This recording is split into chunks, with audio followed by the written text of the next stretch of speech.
करेंगे और अब बात करते हैं एक आईपीओ की। प्रिसीशन इंजीनियरिंग कंपोनेंट्स बनाने वाली कंपनी इंडो MIM का आईपीओ 23 जुलाई को खुलेगा। 27 जुलाई तक निवेशक इस इशू में पैसा लगा पाएंगे। कंपनी की जो प्राइस बैंड है वो 461 से 485 रुपए के बीच रखा गया है। कंपनी की योजना इशू से 3811 करोड़ जुटाने की है। कंपनी कहां इस रकम का इस्तेमाल करेगी, साथ ही क्या है आगे की योजना, इस पर बातचीत करते हैं। हमारे साथ है इंडो MIM के होल टाइम डायरेक्टर और चीफ एग्जीक्यूटिव ऑफिसर कृष्णा चिवुकुला। साथ ही हमारे साथ वाइस प्रेसिडेंट फाइनेंस और चीफ फाइनेंशियल ऑफिसर बालासुब्रमण्यम भी मौजूद हैं। आप दोनों का ही स्वागत है इस शो में। और सबसे पहले तो इनफैक्ट ये समझने की कोशिश करते हैं कि एग्जैक्टली जो प्रिसीशन कंपोनेंट इंडस्ट्री है वो कैसा परफॉर्म कर रही है इस समय। जो मेटल इंजेक्शन मोल्डिंग कारोबार है वहां पर किस तरीके का कामकाज दिखाई दे रहा है, और what sort of growth you are anticipating in this segment. The global MIM market is, depending upon which industry report you read, somewhere between $4 and $5 billion in 2026. We are a significant player in that, but we also believe we have plenty of room to still grow in that market. With there's many new applications coming up all over the world globally. Many interesting opportunities in India, in Indian manufacturing, and Make in India, which are going to drive more and more MIM components. When you think about aerospace machining and investment casting, those are gigantic markets, much larger parts, much larger price points.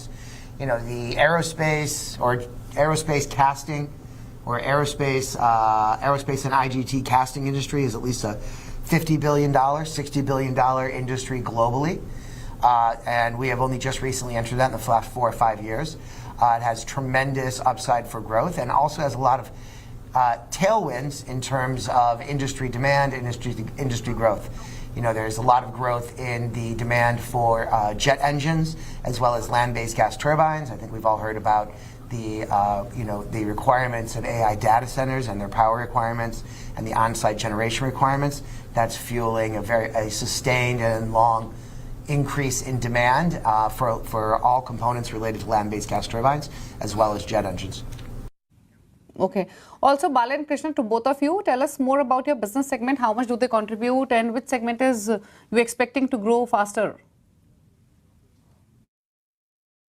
Roughly 30% of our business is in defense in the normal course, normal years, and about 20% is in medical. 25 to 30% is in automotive, and consumer and other industries contribute to the balance. We are seeing great growth in numbers for consumer segment in days to come, especially in the next 2 to 3 years because of the new PLI policy that is introduced by the government of India. And we are also seeing great growth in defense in India because of the fact that government of India has given quite a few licenses for manufacture of firearms in India. Internationally, we find that medical business will grow significantly, and defense business in Europe will grow significantly. These are the growth drivers for the company. Okay, fair enough. And also we were going through the company customer details and more about business, and we found out कि जो आपके top 10 customers account हैं वो significant portion of revenue को constitute करते हैं। तो जो largest customer concentration है आज की डेट में वो कहाँ है, और how you are managing that risk? Well, there is some concentration. I think if you really look at it, the top 10 customers parts contribute to about 38-39% of the company's revenue, which is some amount of concentration, but it's not horrible concentration either. If you expand, instead of the top 10 customers, maybe make it to the top 30, 35, then perhaps you're talking about 70, 80% of the company's revenue. And then there's a very long tail of smaller customers. Maybe they're only doing a few parts, or maybe they're doing many parts and lower volumes that make up the other 20%. And we feel like this is a very healthy mix, because many times what happens is, a customer starts by converting or wanting to try MIM, and they start with one part. And once they've tasted the success and the amount of money that they can save and the speed at which their deliveries happen by using this technology, they start using it more and more. So many of our top customers today came out of that long tail 20 years ago. So we're very active in ensuring that we're always bringing in new customers, so that we've got the future growth, so that those customers can grow into the major accounts in the future. Okay. Also, if we see FY26 revenue growth, the numbers have been decent. 26% के आसपास की growth रही है, but EBITDA margins have declined from 28% to 25.5%.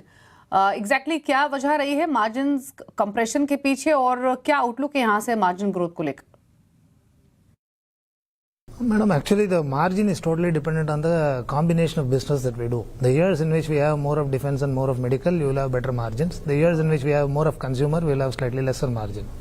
So the growth factor in different years are different. Last year was a particular year in which consumer business went up very significantly. Its margin accretive. In percentage terms, the number is definitely down because that contributed very significant numbers in the last year. In the current year, we don't expect the same kind of growth in that segment. So the original businesses such as defense and medical will come back and they will occupy a significant portion, because of which margin should improve. Okay. Well, thank you, Bala and Krishna, for joining CNBC Awaaz, and good luck with your IPO plans and the future growth ahead.